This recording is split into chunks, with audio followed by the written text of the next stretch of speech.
आज मंडळी आपण हिरव्या मटारपासून आणि एका कच्च्या बटाट्यापासून मस्त अशी पॅटीची रेसिपी तयार करणार आहोत।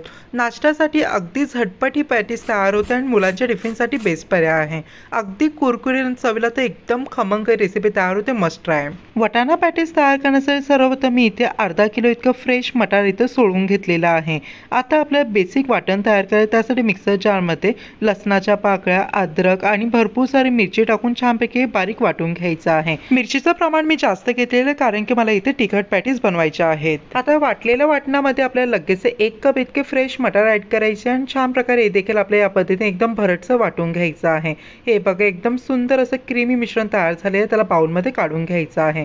आता मंडळी मी इथे एक कच्चा बटाटा स्वच्छ धुवून घेतलेला आहे। बटाटा सर्वप्रथम आपल्या या पद्धतीने सोलून घ्यायचा आहे। सोलून झालं की लगेच त्याला पाण्यामध्ये आपल्या या पद्धतीने ग्रेट करून घ्यायचा आहे।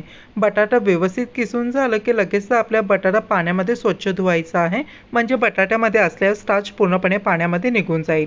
आता मंडळी या पद्धतीने आपल्या बटाट्यामधला जो एक्स्ट्रा पाणी आहे या पद्धतीने दाबून पूर्णपणे आपल्याला काढून घ्यायचं आहे। या पद्धतीने बटाट्याचं संपूर्ण पाणी काढायचं आणि छानपैकी वाटलेल्या वाटणामध्ये ऍड करून द्यायचं आहे। नंतर लगेच बाइंडिंगसाठी 2 मोठे चमच इतकं आपल्याला यामध्ये बेसन पीठ ऍड करायचं आहे। चवीप्रमाणे मीठ ऍड करायचं, हे मिक्स आउट करायचं आहे। अगदी पॅटीस बनवायला खूपच सोपं आहे। इन्स्टंटमध्ये तुम्ही 5 मिनिटात ही रेसिपी बनवू शकता।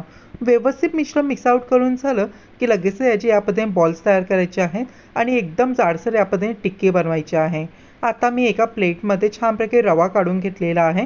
रव्यामध्ये थोडीशी लाल तिखट ऍड केलेली आहे, छान प्रकारे मिक्स आउट करून घेतलेला आहे। रव्याऐवजी तुम्ही ब्रेड क्रम्ब घेतले तरीही चालतील। आता छानपैकी रव्यामध्ये या पद्धतीने आपण तयार केलेले पॅटीस आपल्याला कोट करून घ्यायचे आहेत, म्हणजे बाहेरून एकदम कुरकुरीत कोटिंग आपल्या पॅटीसची तयार होते। या पद्धतीने मित्रांनो तुम्ही पॅटीस करून फ्रीजरमध्ये 1 महिन्याकरिता स्टोर करून ठेवू शकता। आता मंडळी आपल्याला हाय फ्लेमवरती छानपैकी तेल गरम करायचं। तेलामध्ये पॅटीस आपल्याला छानपैकी दोन्ही साईडने हाय टू मीडियम फ्लेमवरती आपल्याला पॅटीस फ्राय करून घ्यायचे आहेत। साधारणतः 3 मिनिटांनंतर पाहू शकता खालच्या साईडने व्यवस्थित गोल्डन ब्राऊन आपले पॅटीस झाले, त्याला टर्न करून द्यायचं आहे। साधारणतः परफेक्टली इथे 5 ते 6 मिनिटांमध्ये पॅटीस फ्राय करून होतात। अगदी झटपट रेसिपी आहे, कोणीही सहज करू शकतो। हे बघा मित्रांनो, दोन्ही साईडने व्यवस्थित गोल्डन ब्राऊन पॅटीस फ्राय करून झाली की लगेच झाऱ्यामधून रिमूव्ह करायचे आहे।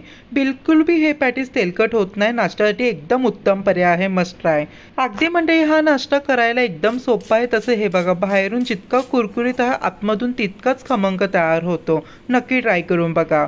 नक्की मंडळी व्हिडिओ आवडचा व्हिडिओ लाईक करा, आपल्या चॅनल प्लीज सबस्क्राईब करा, बाजूला जे बेल आहे ते प्रेस करायला विसरू नका। नक्की ट्राय करून बघा, तुमचे अनुभव माझ्याबरोबर शेअर करा। चला मंडळी, पुन्हा भेटूया। हर हर महादेव।